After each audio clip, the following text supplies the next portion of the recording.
मेरा राज्य लेना चाहते हैं, मेरा सिंहासन छीनना चाहते हैं। इसलिए उसने कामदेव को बुलाया। व्यास जी कहते हैं जगत पिता भगवान शिव जगन माता कल्याण में माता पार्वती तथा उनके पुत्र गणेश जी को नमस्कार करके इस पुराण का वर्णन करता हूँ। एक समय की बात है, नैमिषारण्य में निवास करने वाले सौम्यकार सभी ऋषियों मुनियों ने उत्तम भक्ति भाव के साथ सूत जी का आदर सत्कार करके उनसे पूछा कि अब आप शिव के उत्तम स्वरूप का वर्णन कीजिए। साथ ही साथ शिव और पार्वती सिद्धि के चरित्रों का पूर्ण रूप से श्रवण कराई, क्योंकि हम जानना चाहते हैं कि निर्गुण निराकार महेश्वर किस प्रकार से सगुण रूप को धारण करते हैं और आपके रूप में आते हैं। हम लोग विचार करने पर भी शिव तत्व को समझ नहीं पाते। ने कहा मुनीश्वरों, आप लोगों ने बड़ी अच्छी बात पूछी है। इसी प्रकार नारद जी ने अपने पिता ब्रह्मा जी से भी एक प्रश्न किया था। अपने पुत्र नारद का प्रश्न सुन करके ब्रह्मा जी अत्यंत प्रसन्न हुए। एक समय की बात है, विप्रवर मुनि शिरोमणि नारद जी ने जो ब्रह्मा जी के पुत्र है उन्हीं की चित्त से हिमालय की कंगना में जाकर के गुफा के अंदर मन लगाया और ये संकल्प लिया कि अहम ब्रह्मास्मि, मैं ब्रह्म हूँ। इस प्रकार का संकल्प लेकर के हुए गुफा के अंदर तपस्या करने लगे। वहाँ पर देवनंदी गंगा बड़े तेज से बह रही थी, तो वहाँ पर वर्णन करते हैं नारद जी का मन जो है वहाँ पर लग गया। उस सुरम्य स्थान का वातावरण जो था शांत था। देवनदी गंगा कलकल ध्वनि से उनका जल जो है प्रवाहित हो रहा था। सुंदर सुंदर वृक्ष लगे हुए थे जो फलों और फूलों से लगे हुए थे। ऐसे स्थान को देखकर के नारद जी प्रसन्न हुए और सोचा कि इस गुफा के अंदर हम ध्यान लगाएं, तपस्या करें। कहा गया हिमगिरि गुहा देखहि पावनी अपासने कुसुर सरे सुहावनी। गुफा के पास गंगा जी कलकल ध्वनि करती हुई बह रही थी। तो आश्रम परम पुनीत सुहावा देखि देव ऋषि मन अति भावा। अनिरति शैल गिरि विपनि विभागा अभयो रमापति अति अनुरागा। भगवान विष्णु का ध्यान करो, क्योंकि दक्ष प्रजापति ने श्राप दिया था नारद को कि तुम एक जगह पर कहीं टिक नहीं पाओ, तुम हमेशा विचरण करते रहो। तो नारद जी जो है हमेशा एक जगह पर रुक नहीं पाते थे।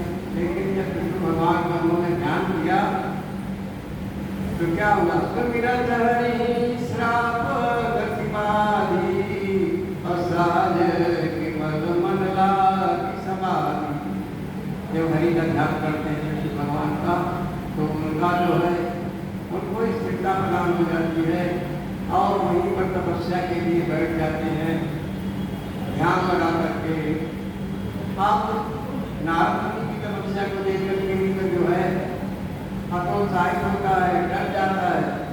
नारद जी जो तपस्या करेंगे उनका फल अर्थ हो जाएगा। शायद उनके मन में विचार है कि मेरे सिंहासन को मेरे पद को लेना चाहते हैं, देवराज के इंद्र बनना चाहते हैं। इस प्रकार डर गया। तो मुनि गति देखी सुरेश डराना अम्बा महिमोली दीन सनमाना। उस तपस्या में विघ्न डालने के लिए इंद्र ने कामदेव का स्मरण किया। कामदेव जब आएंगे तो हमारे कार्य को सफल करेंगे। हमारा ध्यान जो है तपस्या से हट जाएगा, उठ जाएंगे, तपस्या उनकी पूरी नहीं होगी। कितने स्वार्थी थे इंद्र। वैसे भी देखा जाए तो अगर हम पूजा पाठ घर में करते हैं या मंदिर में करते हैं तो परम आवश्यक है कि जिस आसन पर हम बैठे हैं पूजा समाप्त करने के बाद एक चम्मच जल उस आसन के नीचे डाल करके अपने मस्तक के घाट करें। ऐसी जो करते हैं तो उसका फल जो है उस पूजा के अंदर ले जाता है। तो जब कोई व्यक्ति पूजा करता है तो शुरू से वहाँ पर खड़ा रहता है और वो देखता रहता है इस पुण्य को मैं कैसे ग्रहण कर लूँ। तो जो जाने अनजाने में ऐसी भूल कर देते हैं, जल नहीं आसन के नीचे डाल करके मस्तक पर रखते हैं, स्पर्श नहीं करते हैं, तो वो पुण्य जो है इंद्र को जो है मिल जाता है। इसलिए इंद्र का पुण्य जो है बढ़ता चला जाता है। तो इसका वर्णन किया गया है कि इतने बड़े स्वार्थी थे इंद्र कि छोटे से पल के लिए वह किसी को धर्म पर चलने के लिए, तपस्या में विघ्न डालने के लिए सर्वदा सावधान रहते थे। उनकी गति का वर्णन करते हैं, जैसे एक कुत्ता है अपने मुंह में सूखी हड्डी को दबाए हुए भगता है और जबकि मसूहों से ही उसकी खून निकलता है दबाने से हड्डी को, लेकिन वो ये समझता है कि खून जो निकल रहा है इससे निकल रहा है। और किसी शेर को देखता है अगर वो और उनसे बढ़ता है तो ये छीन लेगा। ऐसी स्थिति इंद्र की सागर सुख मान लय भाग अस्वान निरगिराज अछीन ले यदि जान जगत निसुरपतिहीन लाज। कोई लज्जा नहीं। एक छोटे से पद के लिए इतना बड़ा है कि धर्म को से किसी को विचलित कर रहा है। उसकी स्थिति उसी स्वान जैसे कुत्ते जैसे है जो शेर को देख करके भाग रहा है। यदि आश्रम ही उस आश्रम में जाकर के काम में उपस्थित हुआ तपस्या में विघ्न डालने के लिए, तो उसने बसंत ऋतु का निर्माण किया। क्योंकि बसंत ऋतु बड़ी सुहावनी होती है, चारों तरफ से कितने फल होते हैं, फल से वृक्ष लदे होते हैं, पुष्पित होते हैं, फूल तमाम होते हैं, सुंदर सुंदर हवा चल रही थी। मदन जब गयो निज माया बसंत निर्मय। बसंत ऋतु का वहाँ पर आगमन हो गया। यहाँ पर नारद जी गुफा के अंदर तपस्या में बैठे हुए थे और तीन प्रकार की वायु होती है, शीतल मंद सुगंध, तीनों प्रकार की वायु जो है बढ़ने लगी वहाँ पे। तो चली सुहावनी त्रिविधि बयारी काम किसान बढ़ाओ निहारी। ऐसी कामदेव ने ऐसी हवा प्रवाहित कर दी, वायु प्रवाहित कर दी, तो काम वासना को बढ़ाने वाली थी और अप्सराओं को लेकर के गया था। इंद्र ने कामदेव के साथ अप्सराओं को भेजा था किसी प्रकार से नाच गाना अपने मनोभाव को दिखा करके और उनको नारद को किसी प्रकार से तपस्या से विचलित करके आओ। सुरंबादिक सुरनारी नवीना सकल असंसर कला नवीना। हर कलाओं में गीत में भी प्रवृत्ति थी, नाच में भी प्रवृत्ति थी, हाव भाव दिखाती थी कि किसी प्रकार से इनका ध्यान समाधि से छूट जाए। तो करही कान बहुतान तरंगा बहुविधि क्रीडहि पानी पतंगा। पानी में होता जैसे पतंग एवरी उड़ती रहती, उसी तरीके से हाव भाव दिखा करके अपने हाथों को नचा रही है, भवनों को नचा रही है, कटाक्ष कर रही हैं और सुंदर सुंदर गान गा रही हैं, गीत गा रही हैं। राम कला निज भय डरो मनोभव पाके। जितनी कलाएं थी कामदेव की सब व्यक्त की गई और नारद का ध्यान था, वही था, उसी में लगे रहे। सोचा अब एक को तपस्या से उठाने का एक तरीका है मेरे पास। उसने वहाँ से फूल लिए, फूल का एक हार बनाया और हार बना करके नारद जी के गले में डाल दिया। अब नारद जी के गले में जब हार पड़ गया तो नारद जी बड़े प्रसन्न हुए और प्रसन्न होकर के तपस्या से खड़े हुए। तो बसंत ऋतु का समय था। कामदेव जाकर के नारद जी के चरणों पर गिर पड़ा तो नारद जी को क्रोध नहीं आया। नारद जी काम कला न जाती निज भय डरो मनोभव पापी। कामदेव डर गया हो जाकर माला पहना दिया। जब नारद जी खड़े हुए उन्होंने कहा मैं आपके ऊपर क्रोधित नहीं हुआ क्योंकि आप किसी के सहायक बन करके आए, किसी का कार्य करने के लिए आए हैं।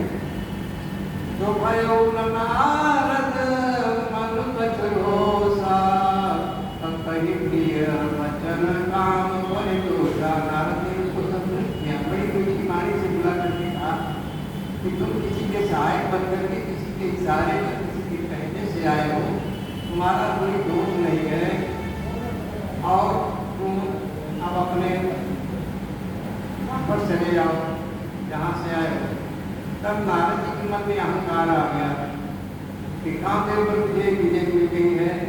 कामदेव हार गया, मेरे गले में माला पहना के गया, मेरे पैरों पे गिर गया। कामदेव को पराजित कर दिया है, ऐसा घमंड हो गया नारद जी के मन में। तब नारद जी उस घमंड के उसमें आए, भगवान भोलेनाथ के पास जाते हैं और भगवान भोलेनाथ से कहते हैं कि आपने ही कामदेव को नहीं जीता है, मैंने भी कामदेव को आज परास्त कर दिया है। तब नारद ने शिव पाई अजिता काम अयोनित मन माही। जैसे ही गर्व आता है, घमंड आता है, वैसे ही घमंड तो भगवान का आहार है। भगवान उसको दूर करने के लिए हर प्रकार से प्रगतिशील होते हैं। शंकर जी ने कहा कि नारद मैं तुम्हें एक शिक्षा देता हूँ, मेरी सीख को मानो और मैं तुमसे प्रार्थना करता हूँ तो क्या देव ऋषि लोग ब्रह्मा के मानस पुत्र हो। जैसा तुमने मुझसे कथा सुनाई है कामदेव पर विजय पाने की, ऐसा कभी विष्णु भगवान के सामने कुछ कहना, इस बात को गांठ बांध लो। अगर प्रसंग आ जाए इस कथा की, इस कहानी के विषय में, तभी तुम उस पर कुछ मत बोलना, चुपचाप रह जाना। लेकिन नारद के अंदर इतना उत्साह था, इतना घमंड आ गया था कि हम सबको बताएंगे। अपने पिता ब्रह्मा जी के पास पहुँचे, ब्रह्मा जी से बताया पिताजी आज मैंने ये उपलब्धि हासिल की है, मैंने कामदेव को परास्त कर दिया है। ब्रह्मा जी ने यही कहा कि तुम भगवान भोलेनाथ के पास से आ रहे हो, उन्होंने तुमको मना किया है, मैं भी तुम्हें मना करता हूँ। कोई चीज़ अभूतपूर्व चीज़ कोई मिल जाए, कोई सिद्धि मिल जाए, कोई अपार धन मिल जाए, उसके विषय में किसी से कहना नहीं चाहिए। तो समुदीन उपदेश नहीं नारदे सुहान, अभरदाज कौतुक सुनहु परीक्षा बलवान। ईश्वर की जायता नहीं होता है, ईश्वर की मर्जी से सारा कार्य होता है। नारद को भगवान भोलेनाथ का, ब्रह्मा जी का उपदेश जो है हितकारी नहीं लगा। जो होना होता है उसी तरफ जो है मन बढ़ जाता है। नारद जी भगवान का गुणगान करते हुए अब क्षीर सागर में गए, जहाँ भगवान विष्णु लक्ष्मी जी के साथ विराजमान थे। नारद जी को देख करके प्रसन्न होकर के भगवान विष्णु खड़े हो गए, क्योंकि नारद जी का इतना बड़ा सम्मान था, ब्रह्मा जी के पुत्र थे और ब्रह्मचारी थे, इसलिए उनका हर जगह पर सम्मान होता था। नारद जी को देख करके प्रसन्न होकर के खड़े होकर के कृष्ण भगवान मुस्कुराए। कृष्ण भगवान का मुस्कुराना, कृष्ण भगवान का मुस्कुराना, जब कोई ऐसी अवस्था में मुस्कुराते हैं तो कोई अभूतपूर्व बात होने वाली होती है, कोई घटना घटने वाली होती है, फिर भगवान ने मुस्कुरा करके कहा कि व्यूअर्स, आज बहुत दिनों के बाद आपका दर्शन हुआ है। आज मेरा आश्रम, मेरा निवास जो है धन्य हो गया है। कृपा करके आप आसन ग्रहण कीजिए। उनका स्वागत किया, सत्कार किया। भगवान विष्णु के इस वचन को सुन करके गर्व में भरे हुए नारद मुनि ने मद से, अहंकार से मोहित होकर के अपना सारा वृत्तांत बड़े अभिमान के साथ बताया कि मैं हिमालय की कंदरा में गुफा में जा करके अहम ब्रह्मास्त्र का संकल्प लेकर के तपस्या करने के लिए बैठा हुआ था। इंद्र ने कामदेव को भेजा। कामदेव जो है नतमस्तक होकर के, उससे पराजित होकर के अपने धन बल के साथ वापस चला गया। नारद मुनि का यह अहंकार से युक्त वचन सुन करके मनी मन भगवान विष्णु ने उनकी काम विजय के यथार्थ कारण रूप से जान लिया। फिर भगवान ने जान लिया कि ये इस समय माया से मोहित हो गए हैं। भगवान शिव के माया की वजह से ये सब हुआ है। श्री कृष्ण बोले उनसे, तुम धन्य हो, तपस्या के तो आप भंडार ही है, तुम्हारा हृदय भी बड़ा उदार है, तुम तो नैतिक ब्रह्मचारी हो, भला आपसे कामदेव कैसे जीत सकता है। श्री हरि की बात सुन करके नारद मुनि बड़े जोर जोर से हंसने लगे, क्योंकि जो कोई प्रशंसा करने लगता है तो हृदय जो है उत्साहित होता है, मन उत्साहित होता है। तो नारद जी हंसने लगे और मन ही मन प्रणाम करके इस प्रकार बोले कि स्वामी, जब मुझ पर आपकी बड़ी कृपा है तो बेचारा कामदेव अपना क्या प्रभाव दिखा सकता है। ऐसा कह करके नारद जी भगवान विष्णु के चरणों में मस्तक डुबा करके तो वहाँ से चल लिए। सूत जी कहते हैं कि महर्षियों, जब नारद मुनि वहाँ से इच्छा अनुसार चले गए तब भगवान शिव की इच्छा से माया में चलने वाले भगवान विष्णु ने तत्काल अपनी माया का प्रभाव दिखाया और मुनि के मार्ग के रास्ते में जिधर से नारद जी जा रहे थे, एक विशाल नगर की रचना की, जिसका विस्तार जो है 100 योजन का था। ऐसा सुंदर भगवान विष्णु ने उस नगर की रचना की थी माया के द्वारा कि वो स्वर्ग से भी अधिक सुंदर और रमणीय था, सुख देने वाला था। वहाँ पर एक राजा राज करते थे जिसका नाम श्रीनिधि था। नाम के ऐश्वर्यशाली राजा राज करते थे। अपनी पुत्री का स्वयंवर करने के लिए तैयार थे, इसीलिए उत्सव का आयोजन किया हुआ था। चारों तरफ पताकाएं लगी हुई थी, बंधनवार लगे हुए थे, महल सजाया गया था। नारद जी ने देखे तो कहा, इसी रास्ते में तो हम गए, तो तक कुछ भी नहीं था। अब इतना बड़ा वैभव साम्राज्य नगर में कैसे स्थापित हो गया है। चल करके देखते। जैसे ही उस नगर में प्रवेश करते हैं तो राजा श्रीनिधि वहाँ पर बैठे थे। उनसे पूछते हैं कि आपके यहाँ क्या है। उन्होंने बताया कि मेरी पुत्री का स्वयंवर रचाया गया है। अपनी पुत्री को बुलाया और कहा कि नारद मुनि से कि आप इसका भाग्य बताइए। इसलिए तब नारद मुनि ने उसके हाथ देखे, हस्तरेखा देख करके बताया कि ये तो बड़ी भाग्यवान है, इसको जो बनेगा, जिसको ये वरण करेगी वो अमर होगा। उसकी सुंदरता को देख करके नारद जी के मन में काम जागृत हो गया और इस प्रकार नारद मुनि उसकी सुंदरता को देख करके चकित हो गए। ये देव कन्या के समान कि राजा श्रीनिधि ने कहा कि इसका नाम श्रीमती है, विवाह का समय आ गया है, अपने लिए सुंदर वर खोजने के लिए स्वयंवर में जाने वाली है, आप इसके भाग्य बताइए। राजा के शिकार पूछने पर काम वासना से विह्वल नारद जी ने उस कन्या को प्राप्त करने की दीक्षा से मन में लिए हुए राजा से इस प्रकार बोले, आपकी पुत्री भाग्यवान है, सुंदर है, लक्ष्मी की भांति गुणों की आधार है, सद्गुण संपन्न है। ऐसा करके राजा से विदा लेकर के नारद मुनि वहाँ से चलते। वह काम के वशीभूत हो गए थे।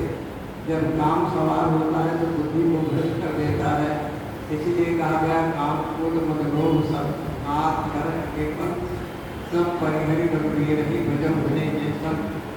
काम जो सबसे पहले आगे आता है, तो काम जो है जब सिर पर आता है तो बुद्धि को विवेक को नष्ट कर देता है। वही नारद मुनि का था। मन में सोचने लगे राजकुमारी को किस प्रकार से प्राप्त किया जा सकता है। सुंदरता इसके प्रधान है। अगर सुंदर स्वरूप मिल जाए तो अवश्य ही मुझे वो वर्ण करेगी। और सुंदरता मिलेगी कहाँ? आप भगवान कृष्ण से ज़्यादा सुंदर पृथ्वी पर लोक में तीनों लोगों में कोई है नहीं। जाकर के उसकी सुंदरता मान के मेरे परम प्रिय हैं। वहाँ से वापस जाते हैं और वहाँ लोक में पहुँचते हैं। वहाँ से विष्णु को प्रणाम करके बोले, भगवान मैं एकांत में आपसे कुछ बात करने के लिए आया। भगवान विष्णु तो माया के साथ में तुम जान गए कि इस उद्देश्य से हमारे पास ही आया हुआ। बहुत अच्छा कह करके लक्ष्मीपति भगवान विष्णु नारद जी के साथ एकांत में चले गए और जाकर के बैठे। उन्होंने अब आप अपनी बात संपूर्ण कहिए। तब नारद जी ने कहा, भगवान आपके भक्त जो राजा सीधे विधि हैं, वह सदा धर्म पालन में लगे हुए रहते हैं, तत्पर है। उनकी विशाल लोचना कन्या है, उसका नाम श्रीमती और विष्णुमोहिनी के रूप में विख्यात इस भूतल पर सबसे सुंदर है। तो आज मैं शीघ्र ही उस कन्या से विवाह करना चाहता हूँ। मेरी बहुत बड़ी इच्छा है। राजा श्री ने अपनी पुत्री के लिए स्वयंवर रचाया हुआ है और देश विदेश से सभी राजकुमार वहाँ पर आए हैं। अपनी वेशभूषा और अपने रंग बल के साथ आए हुए हैं। आप मुझे बड़ी सुंदरता अगर देने में बड़ी कृपा होगी, अपना स्वरूप दे दीजिए। इससे राजकुमारी वर के रूप में मुझे चुन। भगवान विष्णु बोले, मुनि तुम अभी साथ हो जाओ, जहाँ पर स्वयंवर हो रहा है वहाँ पर चले जाओ। मैं इस तरह तुम्हारा ही शासन करूँगा जैसे श्रेष्ठ वैद्य जो होता है, रोगी की इच्छा के अनुसार नहीं काम करता है। रोगी का जिस निश्चित होता है उसी तरीके से वो दवा देता है, औषधि देता है। इसी प्रकार से मैं आपका ही करूँगा क्योंकि मेरे भक्त हो, मुझे परम प्रिय। भगवान ने कहा, जय विधि वही है नारद, जय विधि वही है परम हित नारद, सुन तुम्हार सो मैं कर्म नयान पशु विठाल वचन हमार। नारद से कहा, मैं झूठ नहीं बोलता। जिस प्रकार से तुम्हारा हित होना है, इसमें तुम्हारा हित है, उसी को ध्यान में रखते हुए मैं आपका भला करूँगा। अब आप जल्दी से स्वयंवर में जाइए और अपने लक्ष्य पर पहुँचिए। विष्णु ने नारद मुनि का तो बानर कर दिया और उसके नीचे जो है अपना स्वरूप दे दिया, हाथ पैर दीवा सब कुछ भगवान विष्णु का जैसे सुंदर था और वो अंदर का था। मुनिश्रेष्ठ नारद शीघ्र ही उस स्वयंवर में गए, जाकर के पहुँचे और एक जगह पर जाकर विराजमान हो गए। लेकिन भगवान ने अपने धर्म की रक्षा के लिए ऐसे व्यवस्था की थी कि सबको वह नारद दिखाई दे रहे। केवल श्रीमती जो श्रीनिधि की पुत्री थी उसको ही मानव का जो सीख रहा। भगवान ने ऐसा किया था कि इनका उपहास ज़्यादा न, इनको समझाने के लिए उन्होंने काम किया था, लेकिन जो रुद्रगण वहाँ पर थे, जो बैठे हुए थे, तो शंकर की महिमा के कारण वो अपनी दृष्टि से देख रहे थे कि देखो ये नारद है, बद्रनाम लिखता है, उसको दिखाई दे रहा था, या तो देवी की कन्या से गति को दिखाई दे रहा था। नारद के मन में प्रसन्नता थी कि अब तो राजकुमारी अवश्य ही हमारा वर्ण करेगी, घर के रूप में जुड़ेगी। इसी बीच में वो सुंदरी राजकन्या स्त्रियों से घिरी हुई अंतपुर से स्वयंवर में आई और चारों तरफ चक्कर लगाया जहाँ पर राजकुमार बैठे हुए थे। नारद की तरफ जैसे उसने देखा, मरकट बदल भयंकर देखकर परम क्रोधवा थे। उसने देखा कि ये कैसे बंदर आ गया, स्वयंवर में किसी ने इसको रोका होगा नहीं। अरे बताओ, यहाँ पर मानो जाता है, आने का है, राजकुमारों का है, मतलब कैसे उसके चलाया, देखा, देख के उड़े, चारों तरफ ढूंढ करके देखिए कोई वर पसंद ही नहीं आया। मन ने अपने अनुरूप का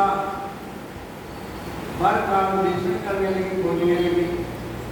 नारद मुनि का भगवान विष्णु के समान शरीर, मानव जैसा मुंह देखकर क्रोधित हो गई। उनकी ओर से दृष्टि हटा करके दूसरी चली गई। अब नारद जी पूछता रहे हैं कि शायद मुझे नहीं देखा, क्योंकि उनको अपनी सुंदरता पर, भगवान के वचनों पर विश्वास था।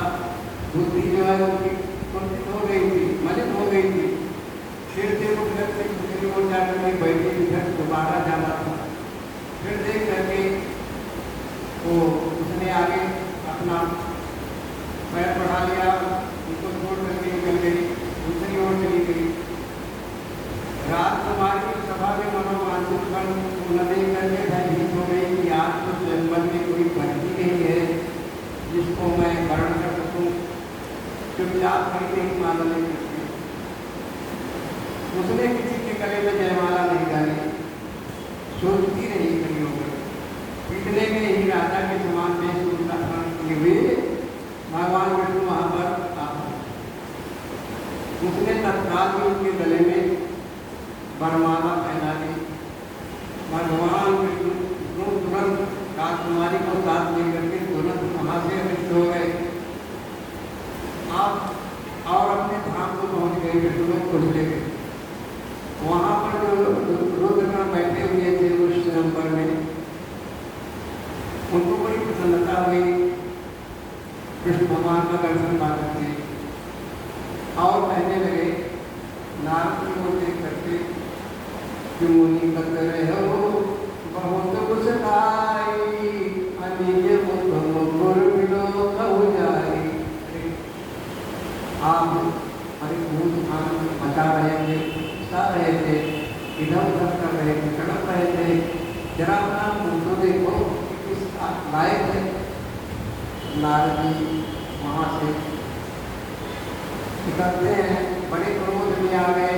उन्होंने रुद्रगणों को श्राप दे दिया, तुम दोनों को ब्राह्मण और महाराज किए, तुम दोनों ब्राह्मण के वीर से उत्पन्न हो, राक्षस हो जाओ, ऐसा श्राप दे। नारद जी का भगवान विष्णु को फटकारना। अब नारद जी आगे जाते हैं तो रास्ते में ही दिव्य कन्या के साथ जो है भगवान गिरते, और नारद जी ने उनको बहुत क्रोधित होकर के श्राप दे दिया। जब ऐसे शराब में न्योता दिया है, बांध दिया है, इसका पत्थर को चखना पड़ेगा, भोगना पड़ेगा। हमने तो, मेरे मन में धिकार आ गया, मैं आप विवाह करना चाहता, आप विवाह मुझे करने नहीं दिए। आप तो बड़े कपटी हो, क्रूर हो। जब संत मंथन हो रहा था उस समय तुमने मोहिनी रूप धारण करके राक्षसों को बारूनी मधुरा खिला दिया, देवताओं को अमृत खिला दिया। लेकिन जब कालरूप नाम का विष निकला तो अगर शंकर ने उसको नहीं दिए होते तो तुम्हारी सारी लीला वही भूली रह जाती। तुम सदा सर्वदा कपटी हो, कपट का व्यवहार करते। राजा बलि यज्ञ करने के लिए तैयार हुआ था, आखिरी उसका सवाल होने वाला था। देवराज ने के कहने से देवताओं का भला करने तुमने बामन को धारण किया, छल प्रपंच करके उसको राज्य से निवृत्त कर दिया, यहाँ का राज्य देकर के उसे पातालपुरी का राज्य दिया, तो सदा कष्टी हो। लेकिन आज हमको मजा मुझे सिखाना है। कपिया कीन हमारी करी नहीं कीस सहाय तुम्हारी।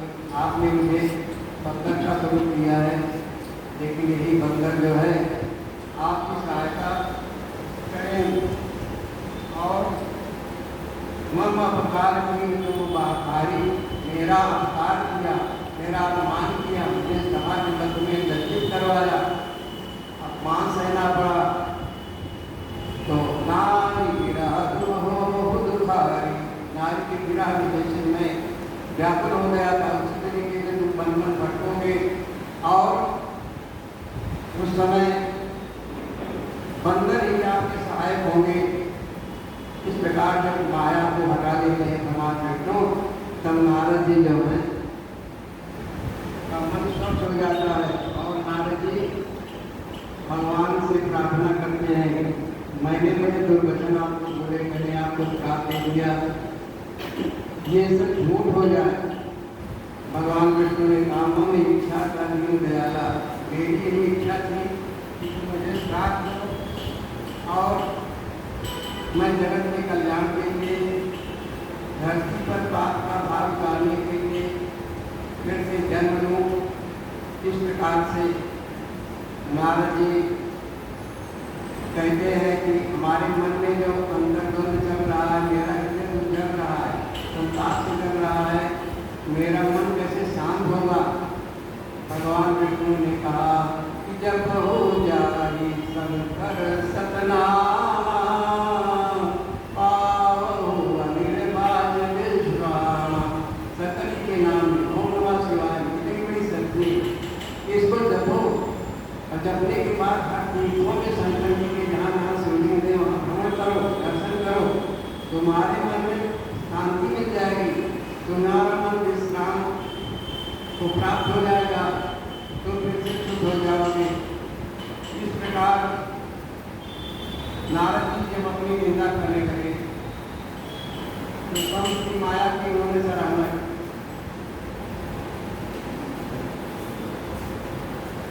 अब नारद जी शिव तीर्थों में भ्रमण करने लगे।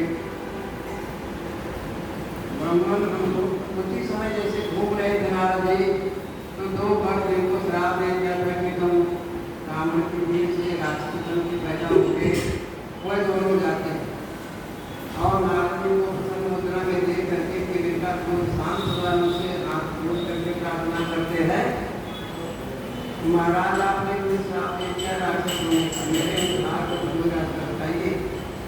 तो उन्होंने कहा कि तुम रावण और कुंभकर्ण हो जाओ और भगवान के हाथों मारे जाओ, उसके बाद तुमको फिर से स्वर्ग की प्राप्ति होगी, परम धाम की प्राप्ति होगी। इस प्रकार मुनि को प्रणाम करके वह सब चले गए। महात्मा नारद मुनि के साथ होकर के दोनों शिव पर प्रसन्न होकर के अपने स्थान पर लौट गए।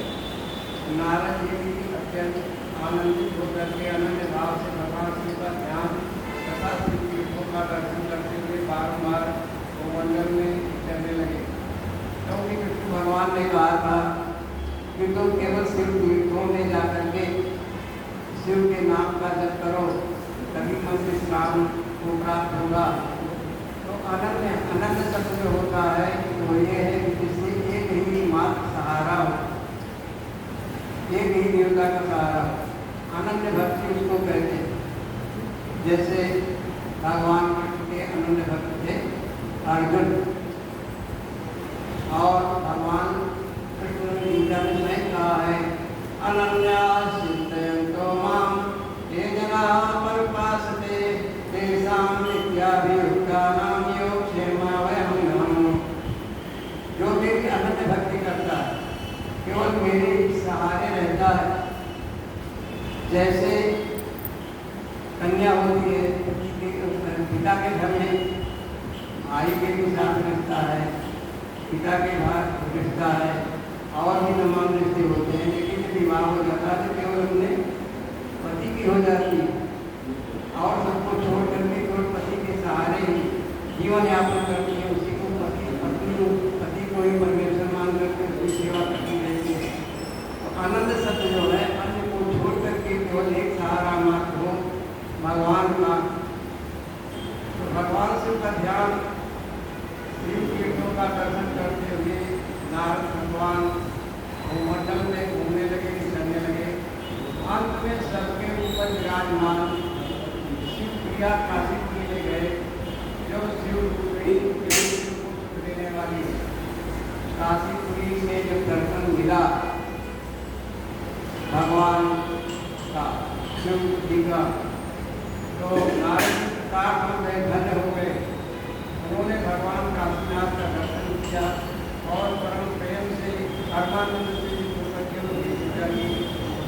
काशी का सानंद सेवन करके उनसे एकाग्रता का अनुभव करने लगे और प्रेम से केवल होकर के उनका नमन किया, उनका गुणानुवाद किया, स्मरण किया। उसके बाद ब्रह्मलोक को ब्रह्मा जी के पास, अपने पिताजी के पास वहाँ पर पहुँच गए। निरंतर शिव का स्मरण करने से उनकी बुद्धि हो गई। शिव शब्द जो है, शिव का होता है पवित्र, सत्यम शिवम सुंदरम। सत्य का होता है जो एक ही है, सत्य और कोई सत्य नहीं है। ईश्वर सत्य जगत मिथ्या, शंकराचार्य ने कहा है। यहाँ और कुछ सत्य नहीं है, जो हम देख रहे हैं जब चक्षुओं से आंखों से, कोई भी किताब नहीं है, परमानेंट नहीं है, केवल सत्य ही है। सत्य को बदला नहीं जा सकता। सत्यम परम बुद्धि में ही, सत्य में ही ईश्वर का वास है। तो सत्यम शिवम, जो सत्य है वही शिव है, पवित्र है, और वही सुंदरम, सत्यम शिवम सुंदरम में कहा गया है। ईश्वर ही है, सत्य है, और वही पवित्र है, और वही सुंदर है। तो इस प्रकार से नारद जी भगवान शिव का के तीर्थों का भ्रमण करते हुए अंत में ब्रह्मलोक को चले गए। अब नारद जी को कहते हैं पिताजी से, ब्रह्म ब्रह्म परमात्मा के स्वरूप को जानने वाले पितामह, जगत प्रभु आपके कृपा प्रसाद से मैंने भगवान विष्णु के उत्तम महात्मा का पूरा ज्ञान प्राप्त किया। भक्ति मार्ग, ज्ञान मार्ग, अत्यंत जो दुष्कर है, कठोर मार्ग, दान मार्ग, तीर्थ मार्ग का भी वर्णन मैंने सुना, परंतु शिव तत्व का ज्ञान मुझे अभी तक नहीं हुआ है।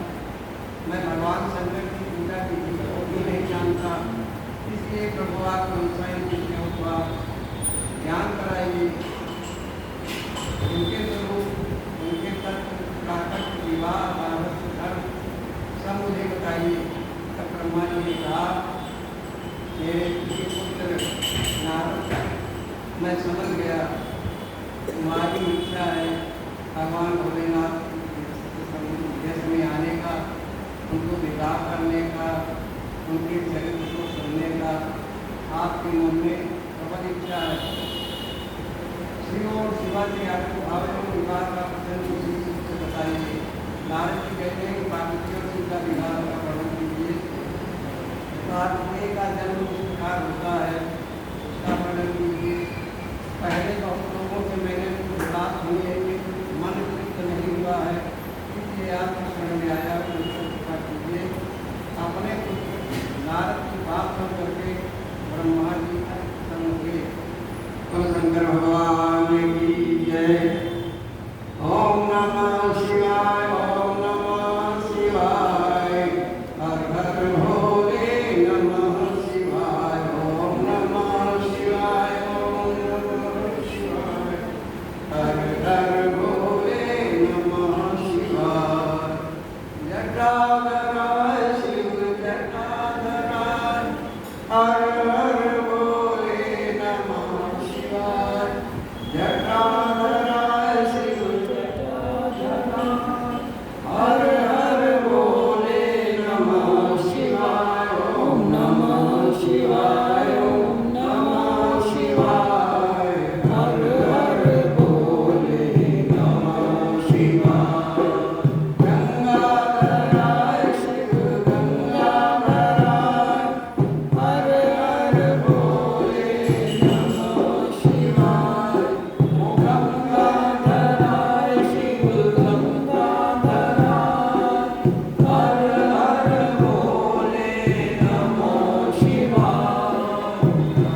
महापुराण की